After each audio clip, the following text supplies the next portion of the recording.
Hi, everyone. Welcome to Office Hours. If you're watching on YouTube, you can find out more about what we do at officehours.global. Our first hour is general discussion about media production. Our second hour is usually something we want to spend a little bit more time on. And today it's just Q&A. That's all we're doing today. It's Saturday. We are doing testing. We may look a little odd if you're looking at us through a standard. Well, we may look a little odd either way.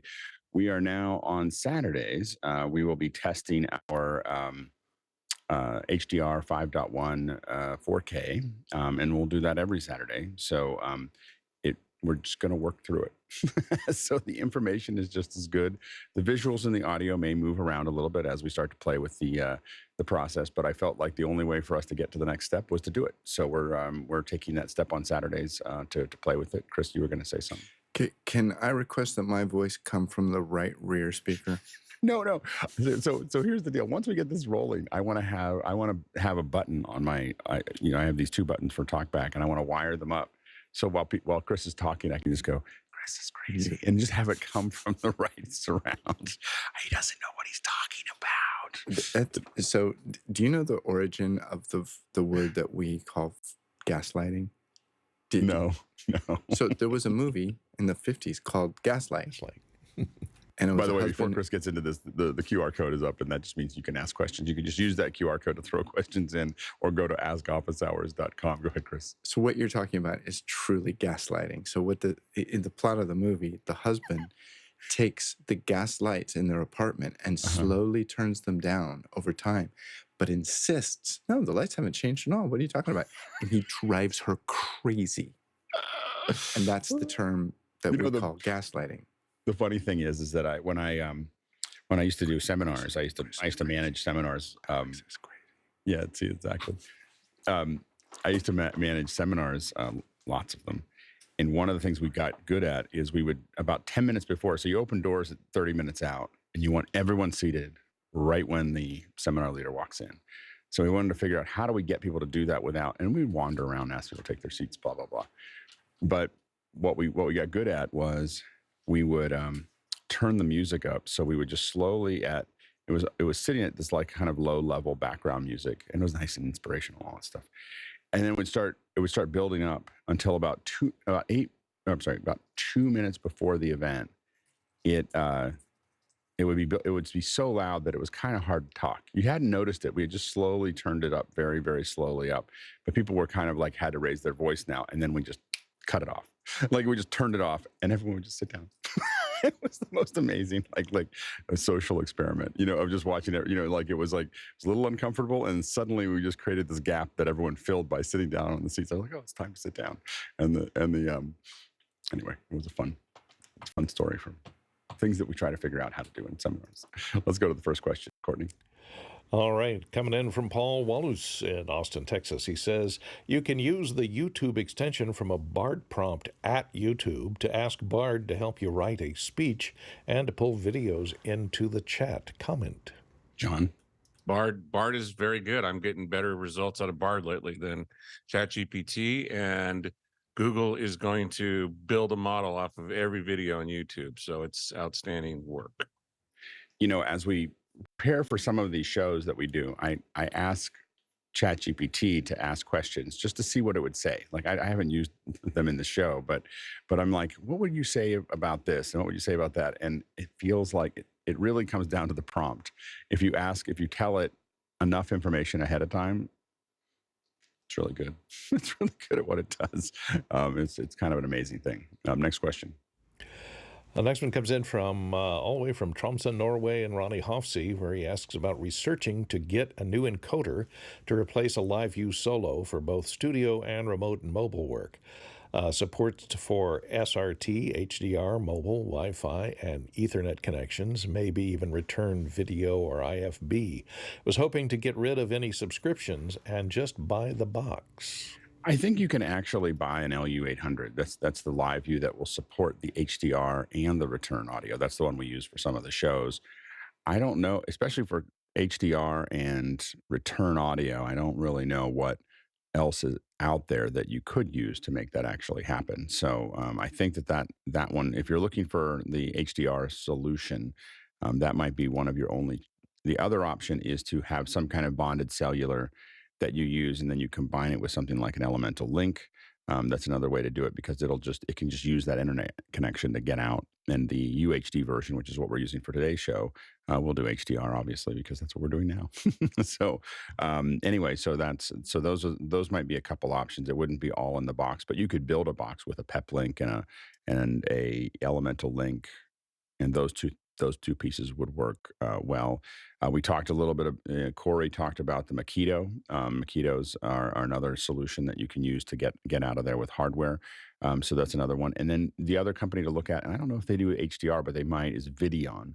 Videon makes a series of boxes that the original Link was kind of based on. So those are some other options to look at. Next question. Next one comes in from Andy Kokendorfer in Vieira, Florida. Thoughts on the Sennheiser ME36 MZH shotgun mic? I am considering these for a boardroom, but have never used them. Thanks. Good, Courtney. I took a look at this. It not really a high-end microphone, although it is a super cardioid, which is kind of unusual for a boardroom because you do want it directional, but I don't know, a super cardioid is a fairly narrow pattern. It's an electret condenser with an interference tube. I don't know if they have any pictures of it. It's designed to screw onto a gooseneck because I think it has that little, comes in black or silver. I don't know if it has an XLR on the end of it or not, but it's, like I say, an electret condenser. It's not one of their higher-end RF condensers. So, Sennheiser makes good microphones. I think this pattern would be a little too sharp for using in a boardroom because then if you turn your head or it's not pointed directly at you, you may be pretty far down in level. So I'd be careful about this sharp a pattern on a boardroom microphone. Can you describe for the audience what an interference tube is? Sure. An interference tube is, if I cut back to it here, we'll take it, is the tube. The element, the microphone element is, if you can see my cursor here, is right back down about here. And all this is an empty tube all the way out here. And it has little slots in it down this, behind this little grate here. And it's just on, little slots are on one side at 90 degrees to the element.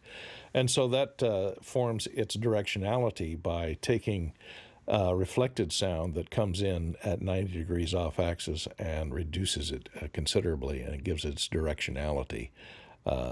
Just merely the shape of the tube, the length of the tube, and the size of the little slits on the side determines its directionality. So Sennheiser has been using this technique for many years for their hypercardioids and supercardioids microphones, especially the RF condensers, the 416s, the 415s, 416s, 816s. And it's pretty common. I mean, this is a pretty common way to do this for most shotguns. Oh, yes. Mm-hmm. Next question. Next one comes in from Douglas Carmichael. It says, inMusic, I guess that's a company, fired most of the Moog music production staff in preparation for moving most production to Taiwan. Do you think the era of boutique products in our industry is waning? Go ahead, Courtney. Well, I think the interest in boutique products is probably not waning. The interest is still there, but the interest in profits is what the problem is. It's so expensive these days to make a living and create a boutique product, because then you have to charge so much for the boutique product that it prices itself out of the market. It's Moog has been, boutique made because it's such a small company. They've been hand assembling those Moog synthesizers and even when they got into the mini Moog and the higher production units, they tried to keep it local to the United States. But now the cost, when minimum wage has been raised to $20 to $25 an hour in a lot of major cities, it's tough to be able to hire enough help and sell those things at a reasonable price when you're hand picking all the components and making it work. So offshoring to Taiwan is one solution to keep it from just disappearing from the market. That's a better solution than disappearing, I think. I think for software, it's never been better to do something that's very specific. I think we look at our friend John Barker putting out Here to Record. He's got this cottage business that he's able to put together and provide a service without a lot of overhead. And I think that wasn't really possible before the Well, internet. a lot of software. He is a one man. I mean, all my software that I've ever Right. marketed, I've written myself and had no staff at all. So you can do it if you're really into what you're doing and motivated. You know, your costs are negligible. But if you're hiring a whole staff of people to assemble electronic parts, and also for sourcing electronic parts gets pretty difficult these days. So that maybe while a lot of the parts are coming out of Taiwan. So that may be a reason for moving there as well. Yeah, I have to say that I was. It's unfortunate that all the money I used for some of the software that we wrote or we developed. I didn't write it. That we developed in the 2000s, in the early aughts. They were all. It was like magic, the amount of money that came in. And the problem is we dumped it all into Pixelcore. Like when we were doing training, it's like office hours. So You know, there's a like, toilet right next door. no, we had a good time. We Put that money in that was my there. boat. But it was, like we had a 128K program that had no interaction required with the customer. Just like you buy it, you download it, we process your credit card. It just made $30,000 a month. Like it was just kind of like just it wasn't like a huge amount of money, but it was just like this it's very constant spigot, and it was it was great. That's why everyone has moved to subscriptions on everything. Yeah, even hardware. It wasn't subscription. It was. I It was know. just. I know it's just incoming new clients, but you get used to that money flow as long as you can get the new clients signing up and word of mouth is spreading it. But now everyone, even with a piece of hardware, is doing well. You want to keep your hardware running? Well, you got to subscribe. Oh my gosh, yeah. The idea to have our cars. I mean, it was one thing with the tractors because there are actually some arguments about the tractors, but the cars, like to have your own to be able to do anything with your car, to have to pay a subscription. I find that to be obnoxious. Yes. Next question. Next one's from Paul Wallace in Austin, Texas. What's the battery life like on the new iPhones 15 compared to the 14? Nigel, what do you think of the 15? So I like the 15. I have to tell you, so I will answer Paul's question, not that there is an answer at this point. It does feel noticeably lighter, and it is a little smaller. It's probably almost impossible to see, but it is a little smaller. It feels a little lighter. I will tell you that you won't know the answer to the battery life question for another day or two, because the first thing that happens, it downloads everything, it resyncs everything. In fact, it got so hot downloading stuff yesterday, it stopped charging. But that's not an unusual thing. So give us about a week and we'll answer that question. These new phones take time to settle in and get their thing right. One other point, I do not like this new case. I have the woven case and I do not like it. It feels bad in my hand. Yeah, I don't. I have someone sending some. I always get cases to look at. I haven't. I really love this Peak Design case. I have to say that. This one here that has this mat. I keep my wallet with it, and it snaps into my car. It keep the wallet on it, and I've never had a time when I didn't lose my wallet. Like I've always lost my wallet, and now I never do. I have one of the MagSafe wallets that goes on the back of this, which is sort of why I chose the case. But I understand the move away from leather. I get that. Just this new design is not nice in the hand. Right. Were the cases ever made of leather, or are they mostly silicone? Is the one you have silicone? I think they were leather. The old one, I am told, is leather and has a leather feel to it. So they called it leather. I paid for leather.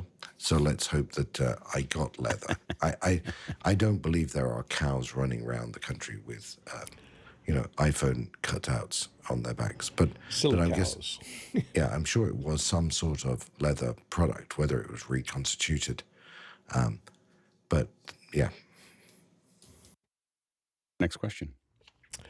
Next one comes in from Nigel Dessau, who was just speaking here in Austin, Texas. He says, is there a good iPhone app that allows it to view HDMI? There is a... didn't someone already bring one? We talked about this a week ago. There was an iPhone. There's an iPad one. It was called Orion. But it doesn't work on the phone. That's very sad. I don't know if the phone does that. I don't know if it does the HDMI in the same way that the iPad does. It should, because it would be. I mean, there's a Samsung phone, I think, or a Sony phone. The Sony phone does it, where it has HDMI in. I go with Samuel. Yeah, well, I don't think the phone does it, but I just saw yesterday iPhone iPad app that actually allows this. It's called Camo, and it's just newly released now that allows HDMI in. And I saw someone using it with the Rode Streamer X. And wait, this is out or in? This is in. And you said it was camo? Yes, Camo. I'm showing it on the screen now. I just saw it yesterday. Okay. Well, camo's been around for a while. I just didn't know that it had an input as well as an output, but it's still on the iPad. It's new. It's new. It's not something that's been out long. It came out this week. Well, there's another company called Camo that does a camera out. iPad. That's interesting. Yeah, because there's one that's called Camo that, and who did you say made it again? Sorry. I just saw it yesterday on a YouTube video. Someone was demonstrating it. And what's the URL? What's the company? I'll put it in the chat. Okay. All right. Thanks. Courtney? Yeah, couldn't you just use a typical USB to HDMI dongle and a cable that goes A to C to have it come in as a compliant webcam? There you go. Yeah, that doesn't work out? But what will I view it with? What app do I put on my iPhone to view the incoming signal? Yeah. Yes, that's the challenge. Well, you could use Zoom or any of the comm software, or can't you use? Doesn't it come in and substitute for the phone's? So anything that would use the phone's camera, doesn't it show up as an additional camera? Like on my phone, when you feed a external video input to it, it has the front and back switch on your camera app, and when it switched to the back, it would switch to the external one. And to be clear, this Camo app is the old Camo app that we've seen before. It's just that it was just released on the 18th, 5 days ago, for the iPad as Camo Studio with this new multi-source input. So it's the same Camo that we've been talking about in the past on the iPhone. It's just that now it's available on the iPad and it has this input into it. I think that the problem with, I think what we want to do is have something that's not so, something that's really dedicated to this, and I think that we'll get that. I'll be interested to see, like the kind of thing I'd love to see is, of course, Adam Wilt's, colors, like being able to take some scopes and have it on your iPad and be able to plug it in and have it feed that. What you don't want to do is have it go through any kind of compression or anything else that some other app wants to do. So you don't want to kind of hack it. You want something that's dedicated to it. I'll have to look. I really haven't delved into that very much. So would the Blackmagic make one that, because that's Blackmagic could make one. They're using their basically video assist code to make the camera app for the iPhone, so they could use that same code just to switch the video to the external video input and make it nice, like a nice little. It'd be amazing. An iPad on-camera monitor, and with scopes and everything else. Scopes and recording. Yeah. If someone hasn't already done that, we missed it. Someone should do that. That wouldn't be very hard, because especially for a company that's already done, whether it's Blackmagic or Time and Pixels, or Scopebox, or someone who's already built all the scopes. I bet you moving them to the iPad wouldn't be hard. It's interesting. Next question. From Paul Wallace in Austin, Texas, says, I'm watching Matthew McConaughey talk to Lex Fridman, and he's using a Rode boom arm with a SM7B. As do so many podcasters.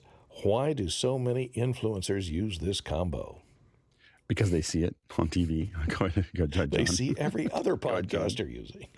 You can thank Mr. Rogan for this. He's the one that started using the SM7B many, many moons ago. And Joe has switched now from the Rode arm to the OC White arm.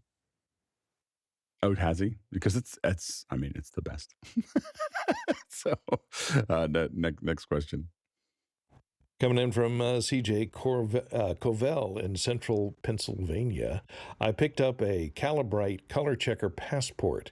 What's the best way to Resolve to make a custom LUT for a Blackmagic 6K GS2?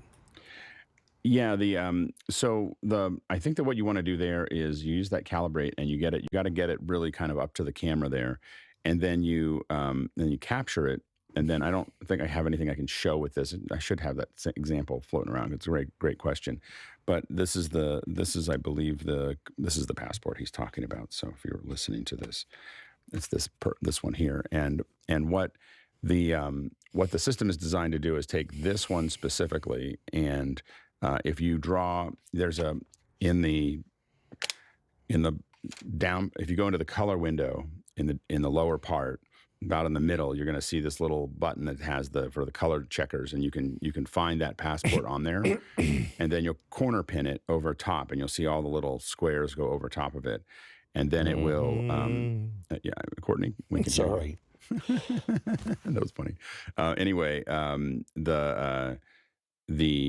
you'll corner pin that in, and then you'll then that'll color correct it, and then I believe that you can. I have to admit that I don't use that. I don't build LUTs that way, but you can't. I think you could. The way I build LUTs is I get a person, me or somebody else, in front of it, and I build the LUT against that. So, by the way, that color checker should make your color correct, or close to it. It's not perfect, but it's not as good as a colorist, but it'll get you there pretty quickly. The way I do it is I make somebody look great, or I get somebody to make somebody look great, like Charles. So just send it to Charles, make this person look great. And then what we do is I take a bigger color chart. You can probably use this one, but it's easier to use the Chroma de Monde chart because of the way that the structure of the color is. But you could probably do it with this Calibrite. I shoot another camera with that, and then I have the first camera, and I shoot an image.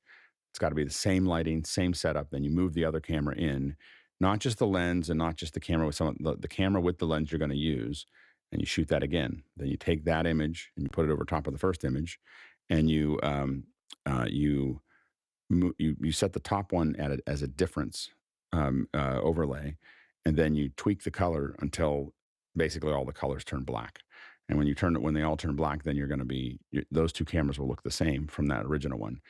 But I don't try to make a lot of people do try to make their cameras accurate. I'm trying to make them look good, and that's different in my eyes. Most of my clients and I oftentimes want it to be a little warmer, a little cooler, a little whatever it is that I want the show to feel like. And I find the standard quote unquote accurate color to be a little sterile. And so I tend to want to have someone look a certain way or look really good, as opposed to having the color be perfectly accurate. But you can use the passport to get you to a certain place and then add nodes after that. And then you should be able to, if you want to, save that out as a LUT.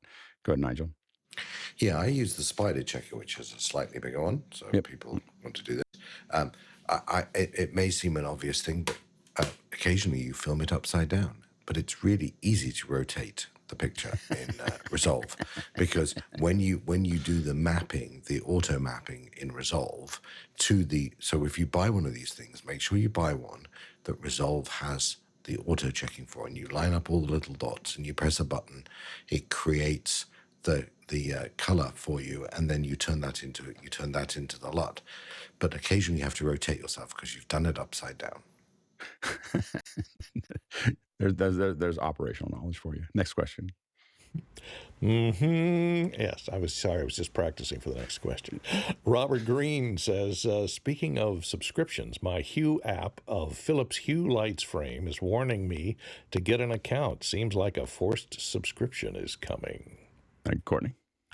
Well, it could be. All these online Internet of Things have to communicate to a host somewhere to turn things on and off. And Hue, I think, used to use a smart hub of some sort, but now I think they may be going directly to an internet-based account where it'll sort out everything and keep track of what's on, what's off, etc. So moving you to subscription sounds like it, because Philips has always been overpriced anyway, and so I guess they're having trouble competing in that market with the cheaper Fate and all the other Chinese Wi-Fi direct connect bulbs. So they may be looking as a way to increase their revenue stream. Go ahead, Nigel. Yeah, I actually heard a story the other day that I haven't checked up, that actually Philips doesn't own Philips lights anymore, in the same way that GE doesn't own GE lights anymore. That Philips is no longer a lighting company; it's a medical devices company.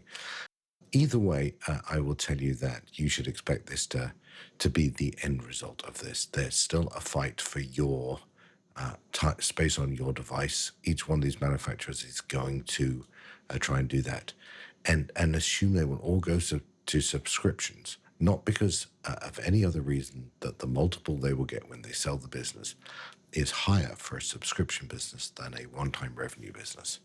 So if you ever intend to monetize your business and sell it, you want as much recurring revenue as possible. So expect products to be cheap, because they will get the money through subscription. If they don't have subscription, the products will get more expensive. Go ahead, Chris.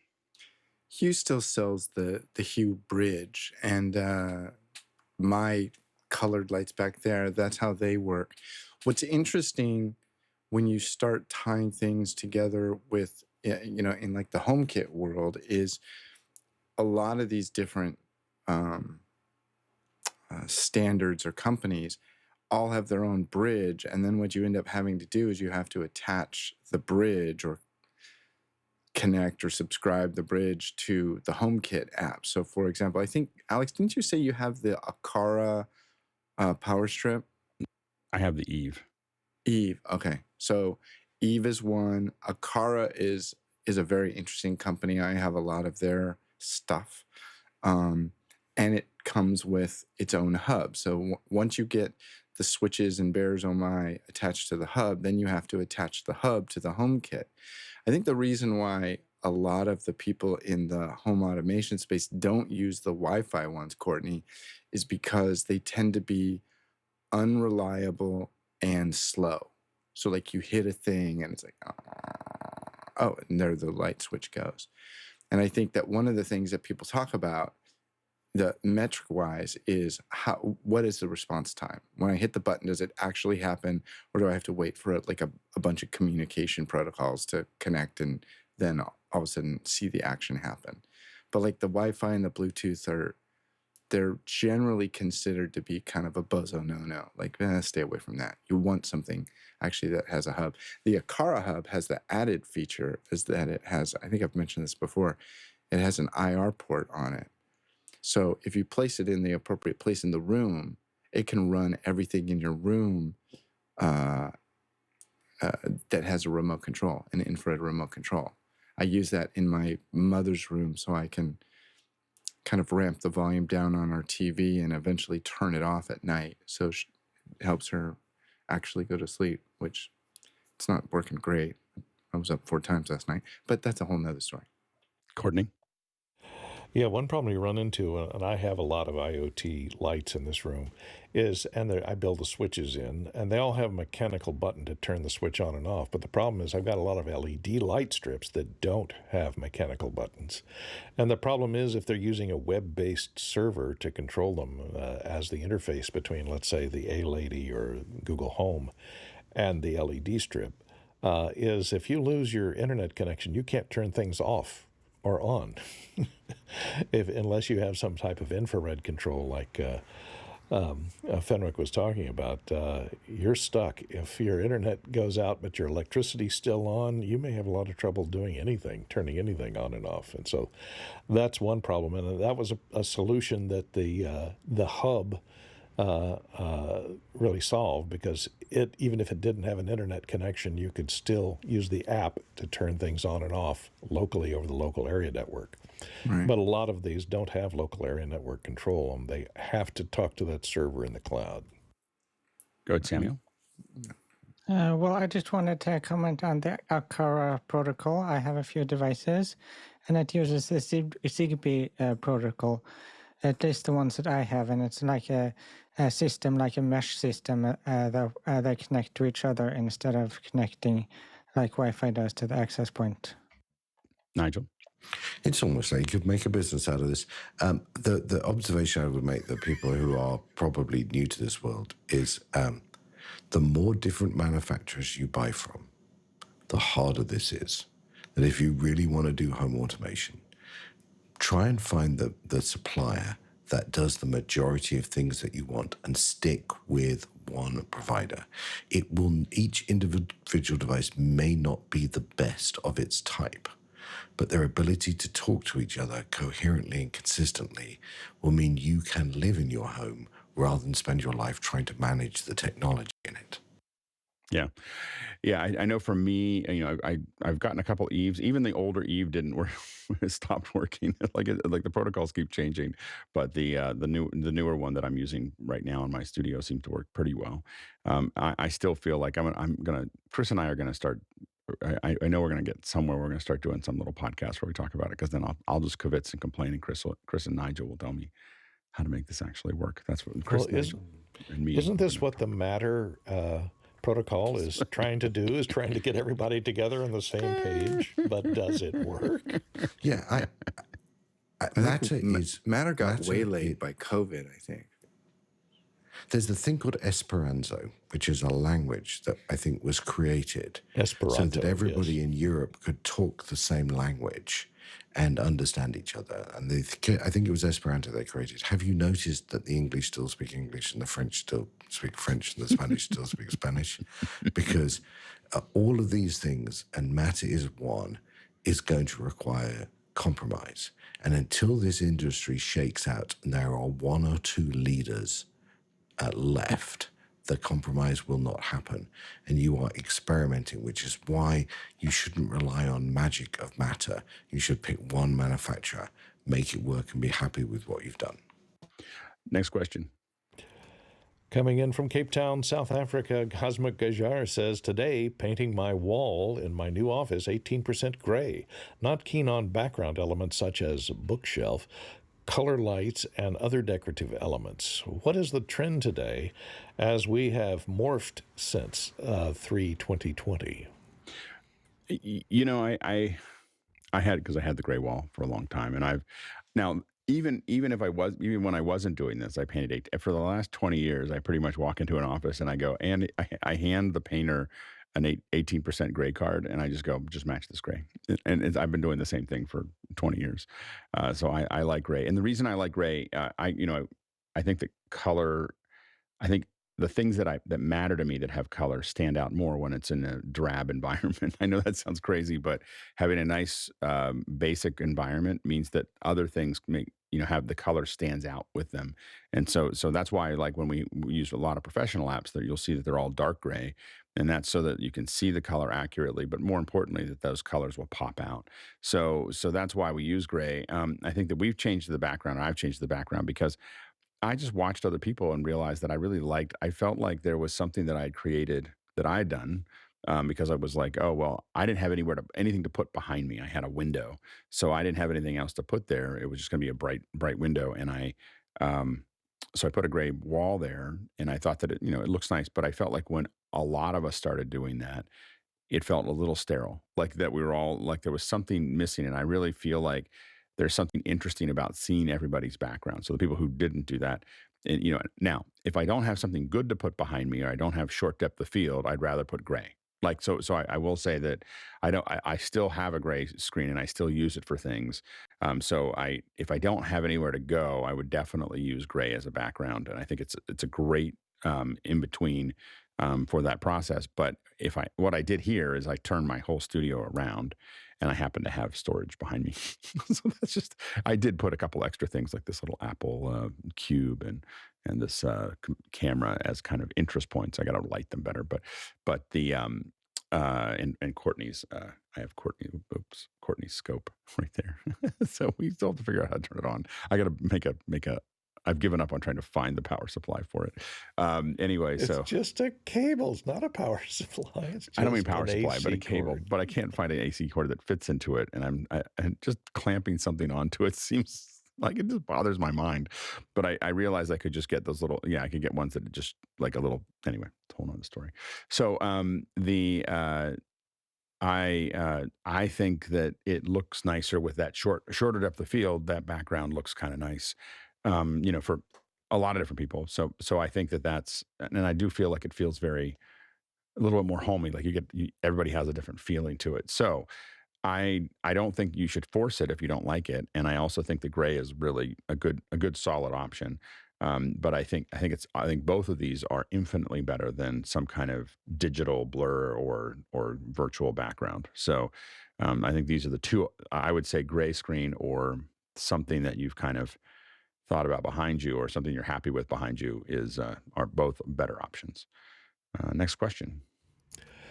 Coming all the way in from Trinidad on the West Indies, Rian Smith asks, what are you guys' thoughts on the LiveU Studio online switcher?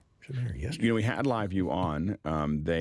So LiveU was on and talked a little bit about it, and I think that we're going to experiment with it at NAB. So I'm going to talk to them about whether we can do a special hour where we're trying to cut the whole show in that environment, just to see what it's like. So expect some R&D there. I think it's a great idea, and hopefully we'll do some more R&D there, and we might even do some before NAB to see what it does. I've got the LiveU here, and I think all we have to do is get a license for it. I'm sure they'll send us one. So stay tuned. We'll do some more tests. It looks like a great solution for a lot of projects where you've got some coverage. You want to add just a little bit of cutting, a little bit of graphics, and then output it. It looks like a great solution for that. Next question. This one comes in from Kyle Hammond in Chicago, Illinois. It says, DJI Wireless Mic versus Rode Go 2. Any thoughts or specific pluses or minuses? Samuel? Well, I've used the DJI mic a little bit, and I've actually been quite satisfied with it to do like recording in the transmitter. The one disadvantage I would say compared to the Rode is probably there's less range and a little bit less latency, or a little bit more latency rather. And also if you have other Rode devices, then you can connect them directly to the Rodecaster instead of that. Of course doesn't work on the DJI. Go ahead, Courtney. I like the DJI. I think it's a little better thought out. The transmitters are a lot smaller than the Rode Go, and so they're a lot less obtrusive if you're not going to use an external microphone plugged into it. Although the new Rode Go 2 has a external lav that comes with it. This is a lot easier to hide with its little magnetic thing. I think the Rode finally added that to theirs, the magnetic clip. And a magnet that you can hold it on and hide it underneath your clothes. This also records 32-bit float internally in the microphone itself. Another thing I like about the DJI is the LED. If you're hiding this under clothes, you don't want to have LEDs that light up because then they show through the clothes. This one you can turn off or put on dim, which is what it's set on now, so it's not going to show through clothing if you're hiding it underneath clothes. I like the sound of the DJI, and their DJI has really done a lot with wireless transmission for their drones. They get some of the best range out of their drones than anybody out there using 2.4 gigahertz transmission. So I really like this, and the case and the fact that it charges are very similar to the Rode Go 2s. But I like the size of the DJIs a little better, and that it has all the same features except for the new Go 2 has time code. They call it time code. Whether it's proper time code or broadcast wave files with time code headers, I don't know. Nobody's found that out. Maybe they're just sticking time code on the second channel and recording a two-channel wave file with time code as LTC on one channel rather than a proper broadcast wave file. But we'll see how that works out. A lot of people who've tested it said the time code isn't very accurate. Next question. Tony Mobley in Noonan, Georgia, says, I apologize for asking this question again. Please demo the Blackmagic Design camera app for the iPhone. Clean out, and a friend has an issue with adjusting color to match his Sony A camera. Match app, is there a LUT? Wants to know if there's a LUT in the... Go ahead, Nigel. So I haven't got deep enough in this yet to know the nut. If you're not, looks like that's what it looks like. I mean, that's the back of my iPad going into an HDMI in my switcher. So this clearly does clean out. And then as I'm looking at the iPad, I can tell you it's the 28mm lens at 40 frames a second and what the shutter is. So I'm clearly looking at the control system in the front. I haven't checked to see whether it will take LUTs yet, but if it does, then I think Alex described a process earlier of how you match two different things, and that would be the process that I would use. But I'd need to check to see if I could actually change the LUT on the iPad or the phone. Yeah, and I can confirm that it is. This is let's see, a keyboard that needs to be cleaned, obviously, but that is the raw out of the phone, and there is. I actually don't know how to show. The new thing will be is I don't understand exactly how to show the interface if I wanted to. Like I couldn't show you the interface to show you how to do the LUT, but at the let's see, at the bottom, I'm trying to see here let's see, there's a way to. I'm just trying to look through. There is a LUT button on it, and you can load LUTs. The one thing I don't know is whether, let's see here, I can change. Turn it off. I can definitely change the white balance. The what I'm not certain of here is whether the LUT when you record it is let's see here. Yeah, we'll do some more research on that. I what I don't know is whether the LUT is display LUT. Okay, display LUT. There we go. LUT selection. No, I have to load a LUT. Yeah, so you go into LUTs under settings, and you can display the LUT or not display the LUT, and I think that'll affect the overall. Yeah, I just found it. It's in the you press the wheel, which again I can't demonstrate. You go to LUTs, you display LUT, and then put LUT selection. It allows you to load a LUT from there.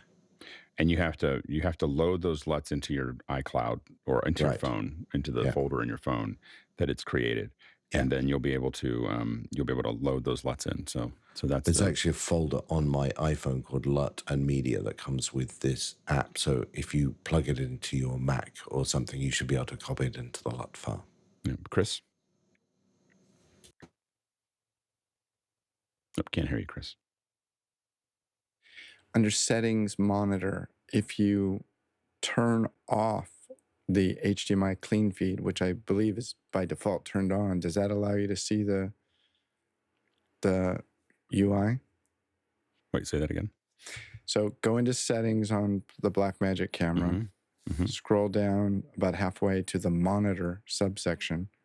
And by default, I believe the HDMI clean feed is switched on. If you turn that off, does it allow us to see the UI? Yeah. Because I would think the opposite of clean feed would be dirty feed, which would no, it does not. Let's see. Does it give you no signal at all? No, it just keeps giving you the signal, but what goes out of the I can tell you all of these things crashed the app on the iPad. The menu structure does not. If you try and do any of these things we're talking about on the iPad app, it'll crash. I will say that it's going to take a little bit to get used to it, but the interface on the iPhone is pretty amazing. It's a pretty nice one. Go ahead, Courtney. One question: do you use this standard USB-C to HDMI dongle that you use with an iPad works fine, or do you have to get a special cable? I think Nigel would know. Are you using just USB-C to HDMI? I have a Satechi dock, and the Satechi, the iPad connects to the Satechi dock. It sits in front of me, and that's got an HDMI cable in the back of it. But what about the phone, the clean out on the phone? Do you use the same dock with your phone? I haven't tried it yet. I will try it and let you know. On my phone, I'm just using I haven't got my 15 yet. So I'm using Lightning to HDMI. It works fine. Okay. Next question. Coming in from Eric Hers in Hartford, Connecticut. Thoughts about the BirdDog Pod, whatever that is. The BirdDog Pod. This must be new because we haven't heard of it before. So this is a I will say I want to apologize for saying, hey, it is useful to go ahead and put links in your questions. I'm not sure. We might have said, I think we've said in the past, it's hard for us to get to stuff, but it's even harder when we don't have a link. So definitely feel. Oh, I think they actually came on and talked about the pod. This is NDI to US. Yeah. So the pod. I believe BirdDog came on when they came on. It was just coming out. So this is you can have NDI and then it'll show up as a webcam for your whatever you're doing. So that if you have an NDI system, you would this will plug into your computer and act like a webcam, so that you could. And what would be interesting is the test that would be fun to do with this is because the iPad is supposed to be able to see the new iPad with iOS 17 should be able to see webcams. Theoretically, you could use this little pod with your iPad to connect NDI to your iPad. So you could just pass it into that as a webcam, potentially being able to use it for productions like Instagram. But that's the part we don't know yet, is whether those external ones will show up in Instagram through the iPad. I think that the only question for me is how much latency you'll have. NDI has a little bit of latency. The conversion will have a little bit of latency. And I'm not sure if that little bit of latency might add up to a lot of latency. So that'd be my only concern. Next question. Comes in from Rion Smith in Trinidad, West Indies. Off the previous question, any Android apps with HDMI input and scopes? Yeah, go ahead, Courtney. I haven't tried any, but the problem with an app with scopes, it's got to get video in unless you're going to do scopes on the internal cameras in Android. I imagine there are some out there that take an external video input for like a tablet or for Android TV maybe, but I haven't tried any offhand. It's because that's such an esoteric thing because you have to get video into it from HDMI or some other source. And, it's really designed for output Android rather than for consumption rather than input and control. So I doubt there are very many apps out there that would do this. Next question. From Eric Hertz in Hartford, Connecticut. Any objections to using the AJA UTap or Sonnet box-based USB-C capture devices? No, we use the Sonnet box. So we use the Sonnet box with Blackmagic to capture stuff all the time. So that works perfectly well. AJA UTaps are really, really useful little devices, and they work well. So yeah, I think both of the no objections there from us. Next question. From Keenan Campbell in Nevada, USA. As I work on the portable version of our router in a backpack, we are incorporating a V-mount for power. What is everyone's preferred V-mount battery? Should we include a battery with the backpack? Good, John. There's all kinds of stories of V-mounts falling off. You might want to consider a gold mount instead of a V-mount. I don't know, Alex. What are your thoughts? I have to admit, I use V-mounts all the time, and I think that the stories of them falling off are a little overblown. I will say, industry standard is gold mounts. So the Anton Bauer gold mounts are the industry standard, and they will stay in. They're locked in a lot better. I find that the V-mount is easier to get out, which is what everyone's worried about. If you hit the switch, the V-mount's definitely going to come off. If I've seated it properly, I've never had a V-mount pop off. Knock on wood. I've never had it pop off anything that I've been working on, but I don't really put it under a lot of stress either. So I like them. I have to admit the ones that I have are there's a lot of different ones that are out there. So you have to decide which one. Blue Condor makes their own line of them. There's also a variety of ones that you can get that have a lot of power in them. I tend to buy 99 watt, whatever, what do they call them? MAA, watt hours or whatever, because you have to be under 100 to fly. So so just make sure that you're going under 100. Now, the ones I use are the small rig ones. I find that the small rig ones they're relatively really compact. They're a little out of my reach right now. But I have 3 of these small rig ones that we use. We've been slowly buying them for the event coverage that we get. So I keep on getting more. The event coverage for me is always when we buy a lot of gear to try to figure out how to do this better. So the small rig ones have a digital output. It tells you what everything is that's going out on the back of it. It also has 2 barrels, one at I think 9 volt and one at 12 volt. It has a USB-C and USB-A output as well as a DTAP.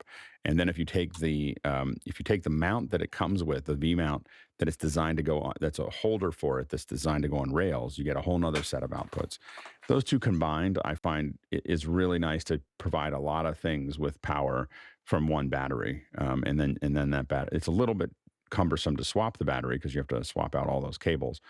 But it is a nice, it's a real nice convenience there. So those are the ones that I've been using. I don't think that they're necessarily, there's ones that have a lot more capacity, but for the price and convenience and under 100 watt hours or whatever, I think that the small rig ones are really, really convenient. Next question.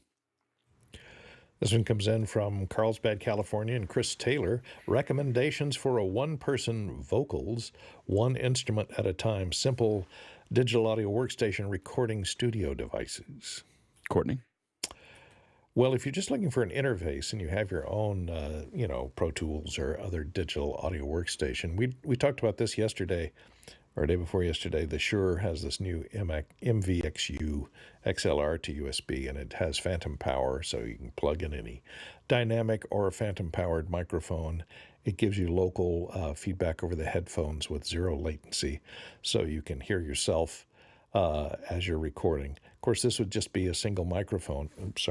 Bounce into your workstation, but you could use probably multiples of these on the same USB bus and bring them in as separate inputs into your digital audio workstation and record.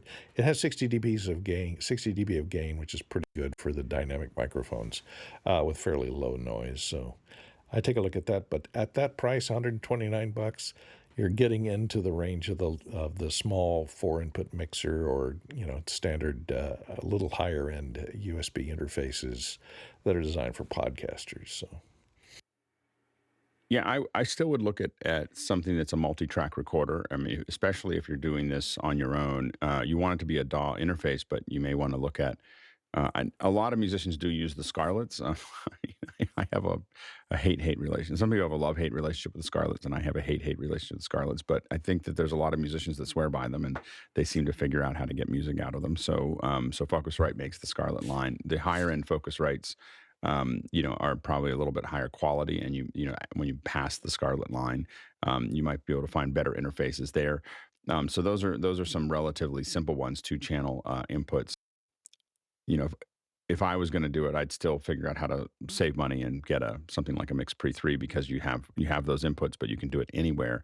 And 32-bit float. Also look at the F series line from Zoom, which is less expensive and still have that 32-bit and be an interface.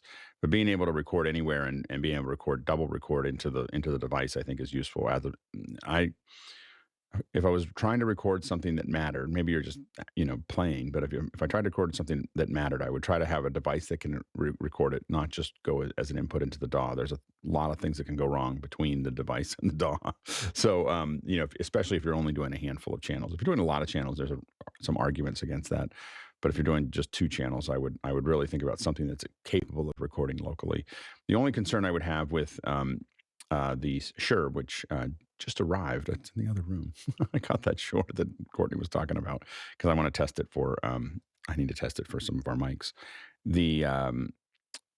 What I want to do with that Shure, by the way, is to put it on the end of some of our headset mics, and so I have this nice little tug, and then you put it in. I think it could be really useful for us. So we're gonna test that out. Anyway, but the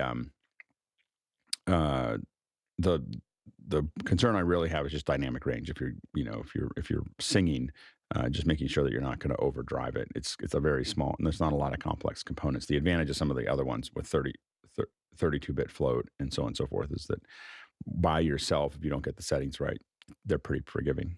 Next question. This one comes from Tony Mobley in Noonan, Georgia. Can the panel share their thoughts on the use of iOS 17 on older iPhones? Nigel? I can only share back N-1 to the 14 in it. I've had 7 on since the early beta. Found it very stable. It's probably the most stable of the betas I've used, or betas that I've used. I don't use any particular complicated apps. There's always things that minor features that look different, but it's been pretty stable on the 14. Chris? Yeah, I was going to say the same thing. I'm using a dusty old 14 and probably will. I'm going to skip the 15, for financial reasons, but because I think it's the smart thing to do, skip a generation. But so far, it's working great. I haven't tried putting on anything older. Yeah, I've had the 17. I think that you'll probably find that the 17 will work just fine from about 12 or 11 or 12 up. It probably will be a little chunky on ones that are older than that. Next question. From Douglas Carmichael, what would be the most intuitive tool on macOS for creating USDZ objects? Would Blender be a solid choice for a 3D novice? Yeah, I think that you want to look at intuitive versus inexpensive. Blender's going to be the least expensive. It's not as intuitive as some of the other ones, in my opinion. The most intuitive, and also you're talking about building the models and texturing the models. To build a USDZ model, I think Blender's fine. I think you could build it there. I use Cinema 4D because I've been using it for a long time. But those are the two apps I probably look at for building the geometry itself. For texturing it, Adobe Substance is the right way to go. It's a little expensive. It's going to be it's a subscription. It's Adobe, but Substance is the most intuitive way to actually put the textures on. So usually we move things in there and we start applying textures, or we do textures and we process it through Substance. And so that it produces some really good looking things there that you can then export out as a USDZ. The Substance export, I don't know if it's gotten better. I haven't used it for a couple months, but the last time I used it, you export it out and it creates a USDZ file, but you have to export all the textures out. And it just builds this big folder of stuff you don't need, and then you get one little model that is the USDZ. So hopefully they make they've made that a little bit better in the last couple of months. So anyway, it's probably the best one to use for that. And I do think that it's unfortunate. A couple of us, some people may be watching today. I talked about it about 2 years ago, going, and Apple's going to add this to Keynote and Pages and numbers, and it's going to be a big business. And and it just didn't. I said, we should be building basic models like school thing models and corporate models and fun models and things that you would use in your devices, because people will buy them. People get Keynote and they'll go, oh, I want to. This has got a whole collection of 25 models of that you would use for schoolwork or corporate or whatever, and no one built them. I was like, this is going to be, I don't have time to do it, but someone should. And we never built them. And now there's a real opportunity right now to build some models and sell them, because I think people they won't pay what they would used to pay, which is a couple $100 a pop. But if you had a 25 objects that you would use for $10 or whatever, it's pretty good business for somebody. Next question. From Keenan Campbell in Nevada, USA. Can we do a lab on USDZ in Keynote, Alex? Seems to be a huge feature for the future of easy model visualization. Yeah, we definitely can. We'll do it next week. Let me look at my schedule. We'll get it into the schedule. So watch the emails, and I'll put it in the schedule somewhere. I'll find out where, because I think it's important for us to jump on this. It is going to be, we'll do a little lab. I don't know how much there is to lab out, only because it is, let me see if I can pull it up. It's pretty simple. It's not we have a little time here today. If I can find my Keynote, where is it? Hold on. Let me just open this up real quick here. Let's pull this up. Here we go. It's really powerful, and there's no, the thing is that in typical Apple form, there's not much to lab out. So once you have an object, so once you have this object here, when you look at it here, when I select it, all there is that I can do is I grab this and rotate it around to where I want, and then and then I can move it. And so it acts like a 2D object when you grab onto it anywhere other than where it is rotating. Now, the thing is if you want to animate that, and then you have some control here. So you have style here. You have opacity, so you can make it, play with the opacity there. I don't know why you give it a title. I guess you put a title over top, but that's cute. Anyway, so the one thing I haven't done yet, which I'll figure out for the what I'm going to figure out here is I believe that this embedded animation is very similar to what Courtney had shown the other day with the little wasp, is that you can put animations into it. So it could be flapping or doing something else in there. And so we're going to play with that. That's the one unknown here, is what that would look like. Now, this is your, you can reset the rotation. That's the base rotation there. And you can see that will change as I move it around. But you can type those numbers in if you want to get them to be just right as you go through there. Now, the way to animate it is simply that you will, it's a magic move. So if you look at what I've done here, when I hit play, now the first thing that happens is I just had it pop up. That's a 2D pop. That's not, there's nothing 3D there. When I click on it again, that is simply a magic move. So basically, to do that, what you're doing is you're taking this object, and I'll just copy and paste it.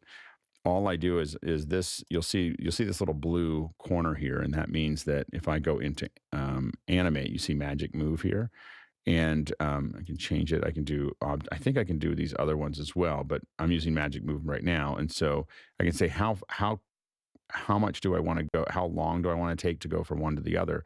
But if I go to the second slide and I grab onto this and I rotate it to where I want it, let's just say there, and I can also, scale it. I can scale it up like this.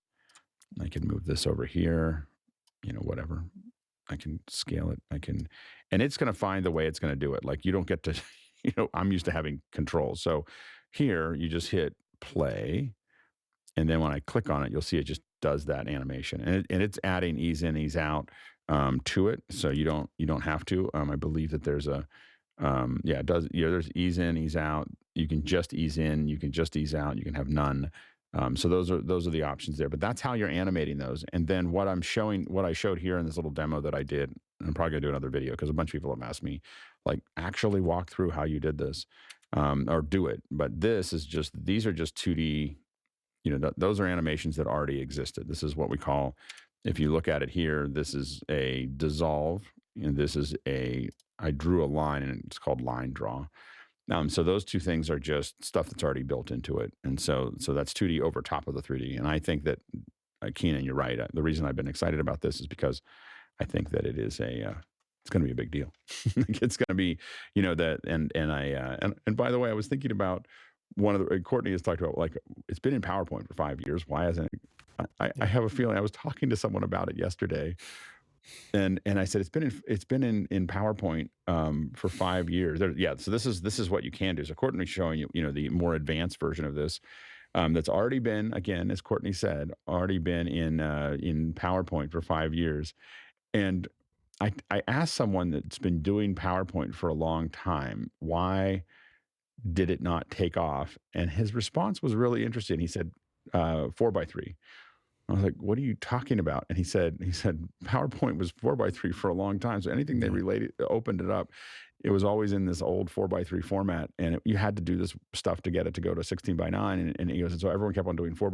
And it always looked like, so none of us who did stuff wanted to use it, and we were the only ones that would put 3D into it. And he said Keynote had 16:9 a lot earlier on, and it was just a weird.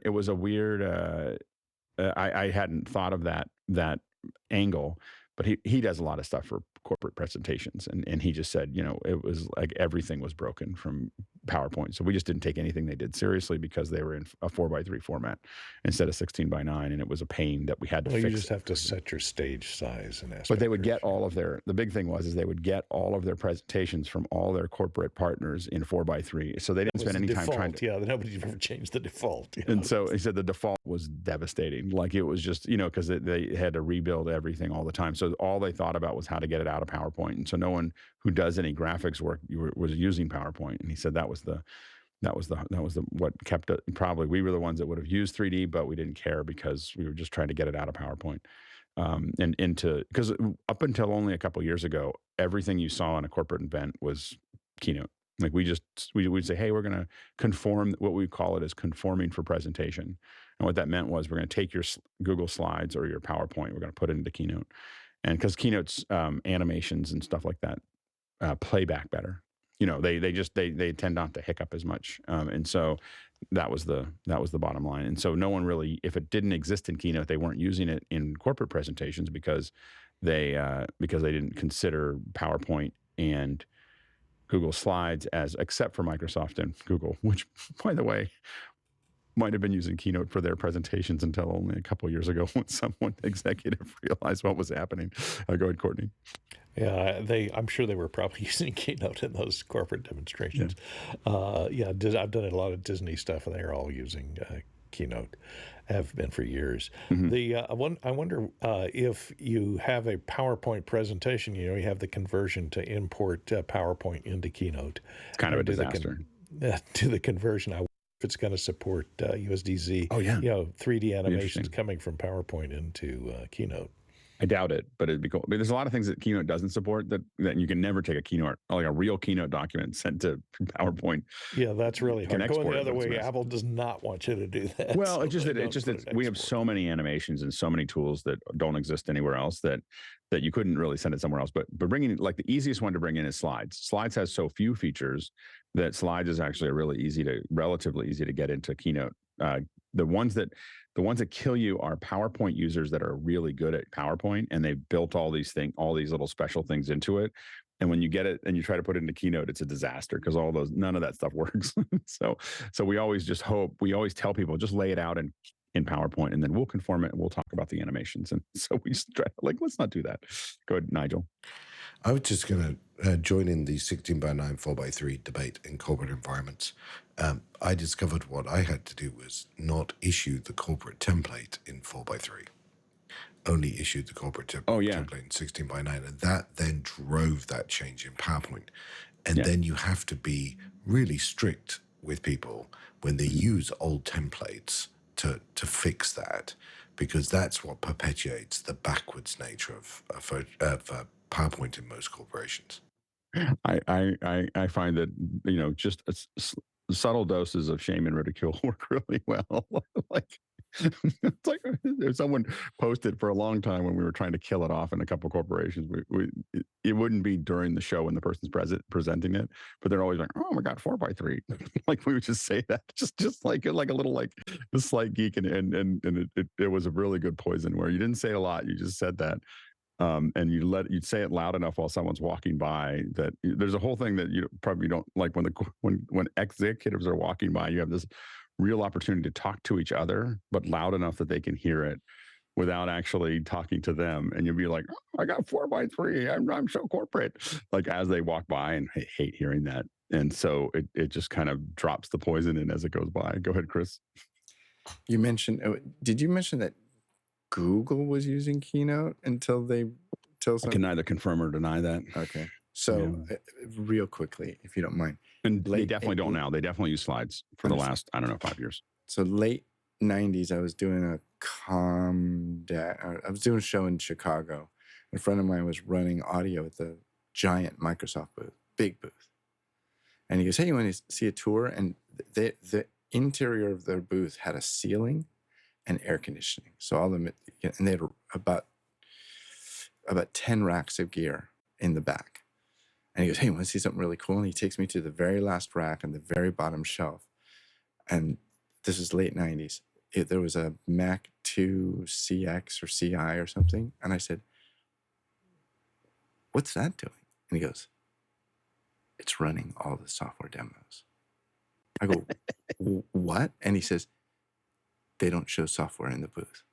I go, "What are they doing?" And he goes, "They click, and the next chapter of a laser disc plays, and they finger sync it, lip sync. They finger sync. Oh, so let's enter in a name here into our database. Click. All right. The whole booth was run by one Mac, which is way and there was like 5 theaters around the perimeter of the booth. It was pretty funny. Yeah, the one that we thought was really fun was that there was in the 90s, there was an animation of chip going through and it was Intel inside, and it was like it would fly through this board and then flip up and then land inside of the circuit board, and that was all animated in electric image, which only runs on a Mac. It used to be in their demo reel, like it would show it. Oh yeah. Anyway, next question. Coming in from Greg McFarlane in Boston, Massachusetts. When Apple releases the 3D video capture, do you expect a standard format or something new? We expect the MPEG MV format. So that's what it says coming soon, I think, because they're still figuring it out. But the MV, it's the MPEG MV or HEVC MV is the format. And it's been around since like 2015, and Apple talked about it at WWDC. And what it does is it has a hero eye, which is typically the left eye, and then the right eye is a delta of the left eye. And what that allows for is it'll deliver the user a 2D. If you don't have a device that can see it, you're just going to get a straight 2D image. And if you have a device that can see it, you'll see the second or the third dimension, the stereo, not really 3D, but stereo. And so that's probably the way that they're going to process that. I actually don't like it as much as the way that the Hydrogen does it, which is the Hydrogen that I have somewhere here. I was just charging it so I could play with it a little bit. I was on, while I'm waiting for my other phone. But this Hydrogen had this, I think maybe 5 years ago, 8 years ago, something like that. This is the red camera, and if you look at it really closely, you'll see that it's got two stereo lenses about the same distance apart as the Apple one. So that, and it works well. It's going to be interesting. Now this one just shot, I think, two different video files that were then played back at the same time. Anyway, so there you go. Next question. From Ronnie Hofsey in Tromsø, Norway. Can we ask our friends at Zoom to add selectors for audio input and output on iOS and iPadOS so that we can have some more manual control on how to route audio in and out of Zoom? Yeah, that'd be great. Let's make that request. So my big plan is to wait until Zoomtopia to see what actually comes out, which is only another week and a half away or whatever. Let's just wait and see what is actually released, and then we're going to line up a bunch of requests for Zoom of things that didn't show up, and things that were promised last year that we still haven't seen, like double end recording. Not that I'm bitter, so we'll push a lot of requests in to see if we can't get some attention. Next question. From Douglas Carmichael, what mics would be best for a piano in a church setting? Could a PZM work, or would a clip mic like a pair of DPA 4099s give a richer sound? My background is with synths, so this is new to me. Yeah, I would ask that on a Wednesday when we have some of the more of the music folks in. I know that Jeff Francis has done a lot of that, and you could probably ask in the audio Discord. I don't think we have anyone here that's had to do a lot of miking of pianos. Go ahead, Samuel. Well, I definitely haven't done a lot of miking of pianos, but I would say if you're going to just record it, then I would look at a large diaphragm condenser mic at the high end of the piano. If you have two, then maybe you have one at each side, I would say. And then, if you, what you have to be careful about is feedback. If you're doing a live situation, you have to be careful with feedback. Chris, are you going to add anything? Yeah, I would. The thing about mic and pianos is you don't use a mic on a piano. You use multiple mics on a piano.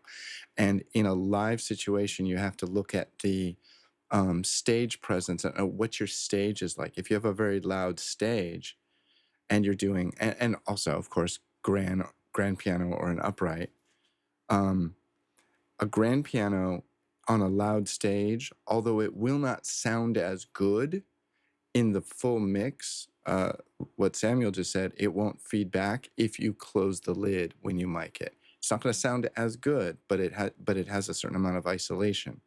The best way to mic a piano is with the lid open, but mics both close and far, but you can't do that on a stage. I think we mentioned this just this last week. The real thing to do is to get them a great but relatively inexpensive full velocity sensitive weighted keyboard controller and let them play, some of the great MIDI sounds that are already sampled. If you open up Apple Logic, you can play a Yamaha C7 or a Bosendorfer with a good controller, and it's going to sound fantastic. Next question. From Craig McFarlane in Boston, Massachusetts. Any recommendation for a portable speaker to enhance a yoga teacher's voice from the back of the room? Battery powered, 3.5 millimeter tip ring sleeve jack in. There's a lot of options here. The ones that are probably the most obvious options would be things like the JBL Extreme 2. There's a lot of them in that kind of pill size. The one that I've used, that I carry around in my car, so that if we go out to the beach or something like that, we want some music, is something that's relatively inexpensive, which is it's this W King portable loud Bluetooth speaker with subwoofer. It actually has a pretty good, it's $90, and it has pretty good bass. And for like taking it out by the pool or taking it somewhere or whatever, it's a great little one. That's the one I have. It's got a USB-C plug. It takes Bluetooth and pairs really easily. It's got TRS into it. So that's been a good one for me. And I admit that I say TRS. Yeah, it has an auxiliary. Yeah. So there you go. Next question. Next one in comes from, there we go, Juan C. Robles in Mexico. He says an embedded animation option in Keynote triggers the USDZ embedded animation, if it has one. It plays once, and I didn't find a way to control when it plays from the Keynote animations options, or when it plays from the Keynote animation options. Yeah, I think that it may be one of those things that it can play when you go to like you would use the magic move again to go from one slide to the other, and it would just do it. So I think I think that the tools have been purposefully kept very simple to get started. Like, so you can turn it on and there's not many ways to do it. I have a feeling that we will slowly see more and more tools being added to this puzzle. And I think the other thing that's going to be really interesting with, it's interesting that we're talking about Keynote a lot, but what is also going to be interesting is how it integrates with Pages, and specifically how it integrates with Pages when you select it. Eventually, I think you're going to be able to select these in Pages, and it's going to pop out onto your table, using AR with your phone. You can just suddenly see that object and move around it. So I think that what we're seeing right now is still the very basic version of this, but it's going to get a lot more interesting as we move forward. Go ahead, Courtney. Sorry, a phone call came in. I was muting the phone. I wondered if there's a setting for a loop so that you can set the animation, as long as it's not a translation animation where it's moving from one place of the screen to the other. If it's just, like the little bee flapping his wings or something, could be set to loop so that the animation doesn't stop. So as long as you're on it, it keeps repeating. Yeah, it is. It doesn't seem to have a loop right now. So we'll see if it. We'll have to see how it works. I think that, again, I think there's going to be a lot of room for us to make requests. And I think that Apple probably has thought this out of where they're going to go. I think that what they did is they just put something out that's relatively simple, let us start to play with it. And I think we'll probably see regular updates to this over the next 6 months to a year. But there's no loop that I see right now, but we're going to play with it and see. Next question. Coming in from Paul Wallace in Austin, Texas. Alexa will create a digital floor plan of your house using your phone, and Map View will display all the devices you add to it. Rather than using Alexa or another app to manage a device, you can see its location in your home and tap on it. Discuss. Go ahead, Courtney. Well, the whole idea behind Alexa is it's hands-free. You talk to it, and the nearest one receives you and talks back to you. Sometimes the one in the other room hears you better and talks back to you. But the whole idea of having to get out your phone and bring up an app and find the right room in the app and tap on it before you control it kind of defeats the purpose of the voice activation, doesn't it? So I don't see this as a real feature. It just sounds like just another gimmick to say, hey, we do something different. Next question. From Douglas Carmichael, Avid has introduced nonlinear clip-based production into Pro Tools with Pro Tools Sketch. Is this a Me Too product or a true innovation on the Pro Tools platform? And he has a link there. We don't know. Yeah. Bueller, anyone? Trying to. I was like, I don't know. I think Is it again. Is it an AI type thing? No. Yeah, I will say that on Saturdays, we're probably, we're having a good time with more general questions, but we're getting more and more into these certain days that people are showing up for really like, this is brand new in audio, or this is brand new in something else. I mean, a lot of us can answer a lot of questions, but if you're talking about something that's brand new or something that's really deep, I really would take your audio questions and wait until Wednesday for that one for the audio group. And we're going to keep on starting to slowly push that more a little bit as we have more specialists showing up in those certain areas. But I don't, anything that's brand new in audio may not be a Saturday morning discussion. Next question. From Craig McFarlane in Boston, how accurate is the depiction of the control room in Apple's The Morning Show? I've only seen it in passing, and I actually think that it's actually relatively, they're all different. I guess that's what I would say, is that they're all they're all a little bit different as far as how they look. A lot of them look very much like that. So I think that's I would consider them accurate enough. I've been in a lot of them. I've never seen a control room that all look exactly the same. I've never seen all of it. They have similar things. So the things that you can kind of count on is that you're going to see a bunch of desks with a bunch of turrets that go down into it, where they have stuff that's the comms and everything else in front of them. See a bunch of monitors on a wall that are usually held up with 80/20. You're going to see a bunch of other things like that, but those are the things that you're guaranteed. And then after that, it really depends on the where you're going. Go ahead, Courtney. I haven't seen The Morning Show, but I've worked on a number of shows like this that have TV control rooms in them, and usually they will be laid out fairly similar to a regular control room, although it's much simpler. There'll be a less number of monitors, there'll be less number of control stations, and sometimes they'll put an audio person in the same room with the video switcher, which is almost never happens. They're always in a separate room. But usually they're using watch out to control what's being played on. That they can synchronize everything because, for continuity's sake, if you're doing a scene that's taking place in the control room, all the stuff on the monitors behind the people has to stay in sync for continuity. So when you cut from one person and there's a picture of a truck driving or something on the background, and you cut back to them, and that same truck has to be basically at the same point in its action when you cut back to it. So it's kind of problematic. It's fairly difficult to do unless you just blow it off and you count on the fact that the background video is cutting a lot so that you won't notice that the images have changed from shot to shot as you cut across from wide shot to close-up, etc. So it's kind of tricky to do if you're not using multiple cameras to shoot with. Next question. From Sharif in Oman, Muscat. In the context of live stream production, what is the most effective method to broadcast live on the Twitter platform?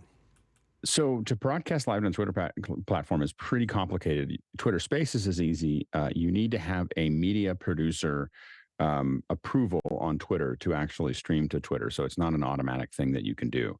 So what you have to do is go into their Twitter media somewhere in their website. It's hidden there, and you have to request being a media producer to get that done.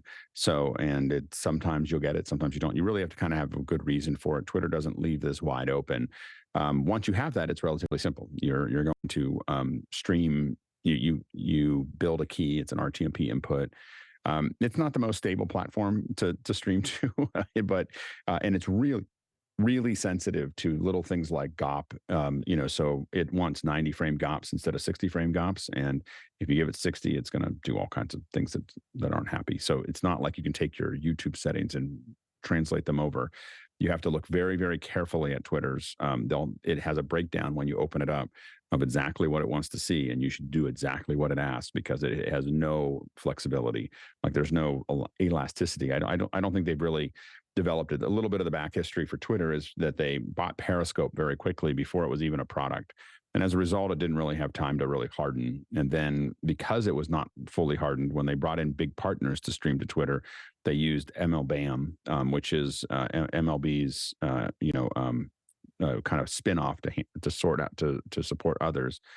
And so that was a so then when MLBAM was pulled back into Disney, then they lost that, and now they're back to Periscope, and they've kind of closed that down a little bit. So it's not something that happens very often. Maybe they'll develop it further with Mr. Musk managing it, because he seems to like to do the live streams to there. So we might see more of that in the future. But right now it's been a little bit hit and miss. Next question. Next question comes from Maxfield Hunt in San Francisco. Will there be any office hours coverage and or in-person presence at Zoomtopia this year, which is October 3rd and 4th? I hear Mr. Cochran and Mr. Brady and a host of other office hours luminaries will be on the ground. Good, Courtney. Well, that's interesting. I've never been to Zoomtopia or watched it. Do they have exhibitors in an exhibit hall? Or is it just a series of presentations? They do. I think that while we like to use a lot of this as a for us, while we like to use a lot of very specific things in Zoom, my impression looking at the expo is that a lot of it's a lot of corporate solutions that our audience wouldn't necessarily lock onto. So that's why we haven't really built a presence there before. We'll see what they have to release. Maybe we're going to miss the boat on it, but also we can usually get folks from Zoom themselves and even any of their partners that are in our vertical usually will come talk to us directly. So we don't have to go to we go to the other expos because we would have, we don't know anybody there. But usually if they're doing video and they're doing or audio for Zoom or they're Zoom themselves, we have so much access that it doesn't make as much sense for us to do that. And between all the other coverage that we're doing, we're getting ready for NAB. We just did IBC. I think it fell between those and makes it harder for us to expend that resource every time. I know that I think a couple of us will try to get together, but we'll see how that goes. Next question. Next one comes in from Robert Asababadi from Poland. Any recommendations for an automatic microphone mixer that can be daisy-chained for a larger number of microphones to use in a conference room? Yeah, go ahead, Courtney. Well, I think the Dan Dugan AutoMix can be daisy-chained. If you have one or two of those units with 8 inputs, they can daisy-chain 2 of the 8 inputs together so that they vote on who's speaking and they control each other back and forth so that you can add multiples of 8, I think. Maybe you know better than I do, Alex. It's been a while since I bought the Dan Dugans. Also, Shure makes some auto mixers, and they're small mixers that have 4-input or 8-input mixers that you can buy 4 at a time, and you can daisy-chain those together to their auto mix. I don't know if they still make them. That was back from the time that, the guys from Sound Devices worked at Shure. Yeah, so Dan Dugan makes one. He's got a normal one that's like 8 analog that you can go in and out of, but he has a Dante version. So Dan Dugan has a Dante auto mixer that will do up to 64 channels. And the funny thing, it'll just auto mix the 64 channels, and you can break them into groups. So you can make it 12 or 18 or whatever. You could have 2 rooms getting 18 each or whatever that is. And I asked Dan, I was like, because it's the same price as the analog one that does 8 channels. And I asked Dan, I was like, so why are you not charging more for the one that does 64 channels? And he's like, doesn't cost any more to make. I was like, so great. So anyway, we got to get Dan on the show. I'll see if I can bring on. He's really great guy.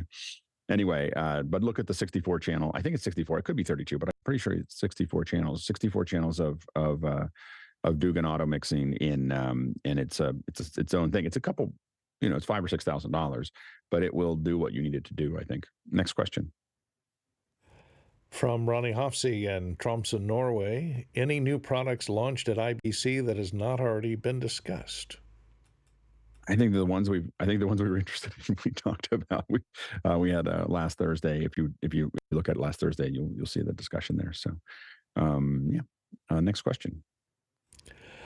From Hasmut Gajar in Cape Town, South Africa. Whilst on vacation, I may have missed some Zoom announcements. Any comments or views on Zoom clips, notes, and team chat? Now, could this be integrated? How could this be integrated into a production? I think that the Zoom clips is really interesting in the sense that it makes it easier for corporate clients to do a quick record and send it to people. So I think that made sense there.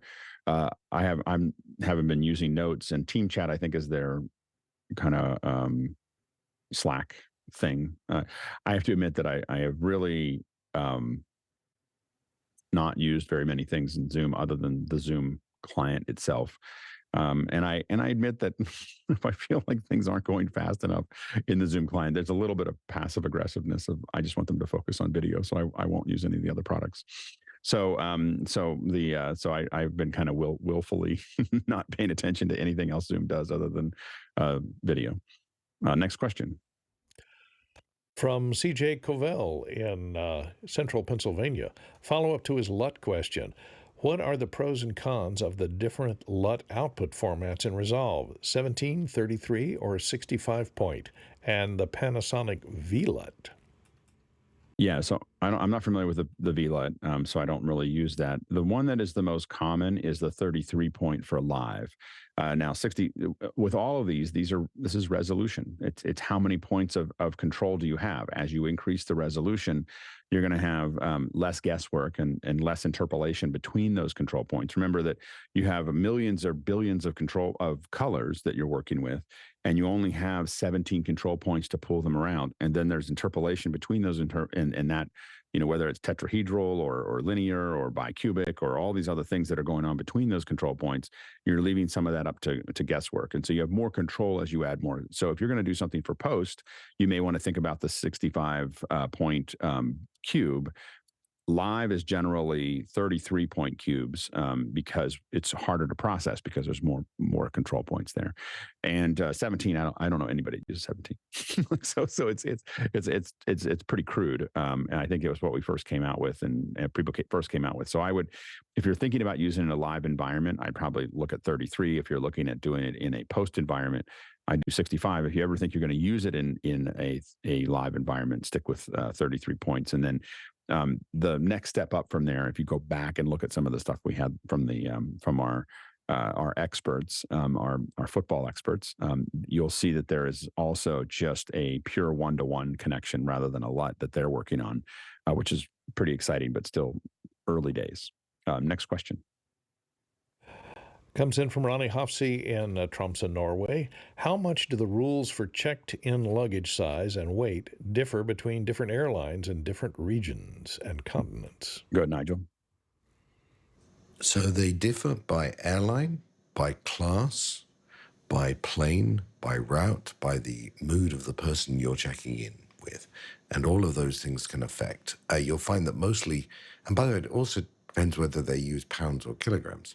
So mostly it's about 50 pounds, about 23 kilograms. But again, for instance, on British Airways, if you go business class, it's 70. So I put a link in the chat to the latest version I could find of all the variations by airline, by class, by all those sorts of things. But don't forget, there's also a route one, which if you're going on a much smaller plane, that will change it as well. Good, Courtney. Yeah, they try and standardize the rules. What they don't standardize is how they charge you for them. But the weight restrictions and what you can carry in your luggage, there's an organization, the International Air Transport Association, and you can find their website where they'll have passenger baggage rules, which show you the weight limitations for carry-on baggage and the size limitations for carry-on baggage with most airplanes. Of course, it varies by plane because some smaller planes don't have overhead compartments that are standard sized. So check with your individual airline because every individual airline will have baggage rules before you fly. Check with that airline.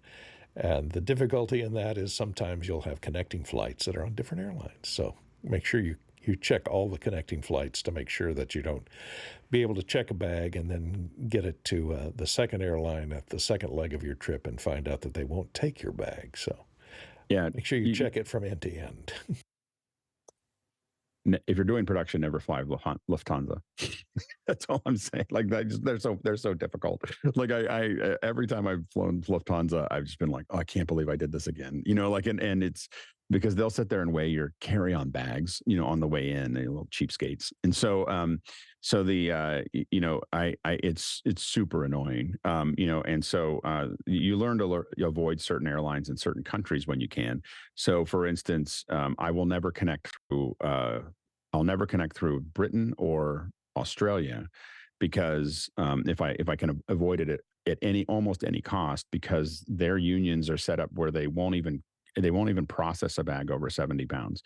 So that, you know, in the United States and most other countries, you can pay extra and get up to 100 pounds, and they put a sticker on it, and 2 people have to pick it up, and blah blah blah.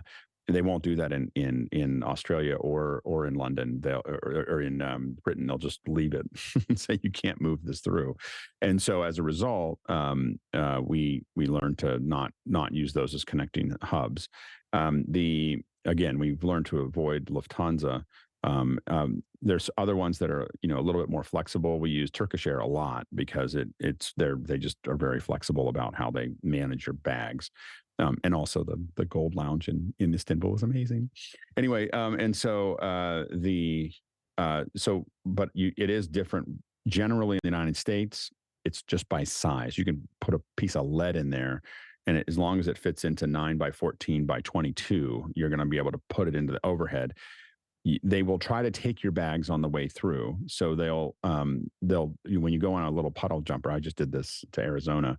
They'll try to take your bag, but if you're in the top one of the top 3 classes, if you're obstinate, you can usually take it in. As long as just to make sure that you really, I carry a bag that is exactly 7 by 14. It's an away carry-on, and it's exactly 7 by 14 by 22. And I know that other than one plane flying to like Myrtle Beach or something, it's fit into the overhead. I know it'll just barely fit in. It'll slide right in, and it'll be like part of the plane when you slide it in. But those planes were built for that bag. In Europe, it's a little shorter. So it's a 19-inch. So it's 7 by 14 by 19 in Europe. So you'll see European class carry-ons that are a little bit shorter than that, and you can get caught up in that if you take a carry-on from the United States. The thing to note is don't try to use in Europe. Don't take Pelican cases as your carry-on, and because they assume that it's heavy, and that's when they start to weigh it and do all kinds of other things. And so the away bag is super light, especially if we take the battery out of it, and it's a great. It doesn't look like something, and so then you can get away with it. The other thing to know is that I always travel with Scotty vests because a Scotty vest can carry 40 pounds within all the pockets. so they weigh it, and you if you see that coming, then you keep. I happen to keep a small bag weighing thing. You can get this little thing. It's a little handle, and you hook it to your bag, and you pick it up, and it'll tell you how much it weighs. And to get through Lufthansa, what I learned to do is take everything out and put it in my jacket, because a jacket is not a bag, it's a jacket. And you put 20, 30 pounds into your jacket, and then you get on the plane and you put the 20 or 30 pounds back into the bag, and you put it in the overhead. So I don't do it as much.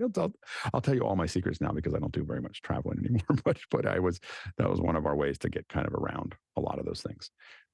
The other thing we would do is go to when you have to check your bags, would be to have the bag. We would do this thing where we'd kind of go with 2 people and with the carry-ons if they were going to check them, and you kind of go back and forth, and you can, especially if you're moving your bag from one place to the other, you can adjust it on the way through. Next question. Next one comes in from Eddie, just Eddie in Toronto. How can I send 2 1080p videos over one SDI cable? So there's a couple different ways to do this. You can technically send up to 4 of those across that without too much work by using a quad split. So it's built for UHD. So UHD, there's 2 different ways of carrying. Well, there's 3 ways of carrying UHD. One is 12G, which is just it's just encoded as 4K. The second is 2SI, which is a horrible format. No one should ever use it. And then the third one is, it's just the one that it was kind of a hack that was horrible. And then there's quad. Quad split is, so I prefer either a 12G signal or a quad signal to go out. The advantage of the quad signal is that you'll take you've basically split your UHD into 4 signals, and then then they can go all the way out, but you can get something that'll encode those onto a single piece of fiber or a single piece of SDI. And then so it's a quad to 12G converter. And on the other side, you get a 12G to quad converter. That gives you 1080p signals that are passed in sync with each other because they think that they're an UHD signal, and they pop out. And if you 1 through 4, you could just they can be 4 separate 1080p signals, and on the other side, they're 1080p signals on the way out. So that's the easiest way to do that. To keep them in sync and to move up to 4 channels across that is it's a quad to 12G converter and then a 12G to quad converter, and that's gonna do that for you relatively seamlessly. The more complicated way to start doing 1080p signals are the other thing you can research is what's called ASI, and you can pump lots of channels onto an SDI signal, and it will pass through routers and everything else. And I think the most I've ever put on an ASI signal is probably 8 signals. And so that you can just bind them up. You are compressing those signals, and you need an ASI on both ends. But that's another way to kind of pack channels onto that. Go ahead, Courtney. And during the 3D craze of video, wasn't there a multiplexer that put 2 1080p images on a single SDI that interleaved them? So left eye, right eye, left eye, right eye, left eye, right eye, and then it would demultiplex it on the other end. Yep. So that you could put 2. It was basically 3D transport back when we were doing a lot of 3D single cable. Yeah, you can multiplex it and go in between you can build a cadence in between those frames, especially if you're doing, because a lot of that 3D stuff was done in 24p. And so as long as it sits under 60, you can build a multiplexer that's going to use it. And basically it's throwing black frames in there as well, that you just have to have timed, because 24 is 48, and inside of there's no 40. When you send it out, you have to put the cadence into that system to make that actually work, but you can't pull it off. And it would just put every other frame and plus a third or half of a third frame that was black, or a repeat, one or the other. And you just had to make sure that the multiplexers worked correctly. But I found that for 1080p, it's much easier to do what I did, which is quad, which we've done some stereo stuff with for 1080p stuff. But if you're doing 4K, then that gets a little bit more complicated. Next question. Next one comes in from Eric Hertz in Hartford, Connecticut. Google now requires AV1 decoding for all Android devices. How soon before AV1 decoding reaches 75% of all mobile devices? And here's a link. 2 years. So I think in 2 years, both Google and this is one place where Google and Apple agree, is that AV1 is important. I would expect. I don't believe did they put a decoder onto the phone. I know that they put. I think they put an AV1 decoder onto the new iPhone. So that means all the new iPhones coming out have AV1 decode. Google's going to be putting AV1 on it. I think in 2 years, you'll see a very large percentage of the mobile market able to very effectively decode AV1. And that's going to make a huge difference for people who are supplying. It's going to make that, unfortunately, I think that what's going to happen is that streamers are going to just lower the bandwidth that they're using, as opposed to using the same bandwidth and getting much higher quality. So we'll see how that turns out. All right. Well, it's a good Saturday morning. By the way, if you watched it, if you watch the early part, you'll notice that it looked really dark. I think I made some adjustments during the show. So go back and watch it a little bit. You may see that it was a little stark and a little dark at the very beginning. Just as kind of some show notes here. Let me see if I can pull up the controller. Let's see. I'm going to just show you this is what the back end looks like here. So here's what I'm grabbing onto, and we're going to have a web controller do this as we go through it here. But you'll see that I did some ambient effect here, as well as master lift, and that's what made it look a little less stark. And then also a little bit of exposure. I pulled the exposure back a little bit. Now we're going to start doing this for each person, but right now we're just kind of figuring out overall what it needs to look like. So those are that gives you a little bit of a sense of of what we're doing to it. And I think that I'm looking at it both in HDR and SDR, and I think that it actually looks pretty good. So anyway, I think that that is that's what we're working on right now. So we'll be doing this every Saturday, HDR and SDR, but I think that we're getting pretty close. You are going to see some breakup. We're seeing that with the UHD link, and we're going to do some research on that. Had a couple notes about that, so you see there's a little bit of breakup in there, but I think it's starting to look pretty good as we go forward. So stay tuned for more of that. Thank you to the producers for all the great questions, and thank you to the panelists. Can't do this without you. And thanks to the incredible team. It's not only working on just getting the show done, but now doing an HDR and then cutting the show and putting those together. And so it's pretty fun. We're definitely getting to a point where I do think, by the way, this is in 4K too. So I'd love to get feedback on Sunday. Let us know, or on Monday, let us know what it looks like on a 4K signal. But I don't have a face that's ready for 4K. You didn't tell us that. Yeah, exactly. Well, the funny thing is you should. What's interesting is I think it actually looks sharper even in 1080p, because even though we're getting scaled up, it actually looks sharper. I think that the scaling in the FSHDR is actually pretty good. I will say that the super sources and the graphics are holding up really well. So that all looks really good. So I think that we're on a path. All right. We traveled, wait for it. We traveled 130,000 miles, 209,000 kilometers, and that is 1.031 billion. Grab it. Bananas for scale. All right, let's go into after hours. Yes. We had questions coming in from Trinidad where they make those bananas. Yes. Do they make them or do they grow them? I wonder what it would be like to have a banana factory. I make bananas. They have lots of daiquiris at the bar,